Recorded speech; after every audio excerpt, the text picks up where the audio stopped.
এই গাপ্পি মাছ মশা লার্ভাকে খেয়ে ফেলে।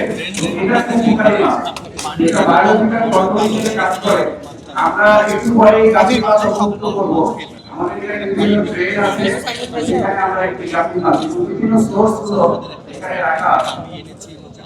এখানে আমাদের এখানে থাকা কম্পোস্ট শুরু করে ডিসিপি টায়ার এমনকি দুটো হতে ফিল্ড থেকে নিয়ে আসা, ফিল্ড থেকে সরকার দিয়েছি আমাদের মাছ পর্যায়ে এগুলো এখানে রেখেছি।